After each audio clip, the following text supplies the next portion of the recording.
দেখুন আজকে আমার মা ঠাকুর পুজো দিয়েছে। মার বৃহস্পতিবারে পুজো দেওয়ার পালা। খুব সুন্দর করে মা আজকে ঠাকুর পুজো দিয়েছে। আমার মার পুজোয় একটা আলাদাই প্রাণ থাকে, আমি বহুবার বলেছি। তবে আমি এত সুন্দর করে পুজো দিই না, মাই খুব সুন্দর করে পুজো দেয়।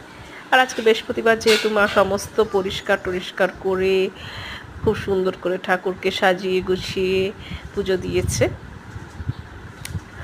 তারপরে আমাদের খাওয়া দাওয়ার পালায়। আবার সকালবেলায় তো ছাত্রর বাড়ির থেকে ওই দই বড়া আলুর দম, কটকের ফেমাস দই বড়া আলুর দম দিয়েছিল, সেটা খেয়ে নিলাম। এবার এই ব্যাগটা বহুদিন পরে বার করেছি। এটা আমার ভাইয়ের বিয়ের আগে আমাকে গিফট দিয়েছিল, যদিও বা সচরাচরও আমাকে টাকাই দিয়ে থাকে পুজোর সময়, কিন্তু ওইবার কেন কে জানি এই ব্যাগটা দিয়েছিল। তারপরে বন্ধু এই যে আমার স্টুডেন্টদের সঙ্গে একটু কিটি পার্টি চলে নিল। তারপর খেয়ে নিলাম এই যে বাটা খেয়েছি। এটা কিসের বাটা বলুন তো? পটল আর না, এটা ধনে পাতার বাটা। তারপর বরবটি আলু ভাজা দিয়েও একটু খেয়ে নিলাম।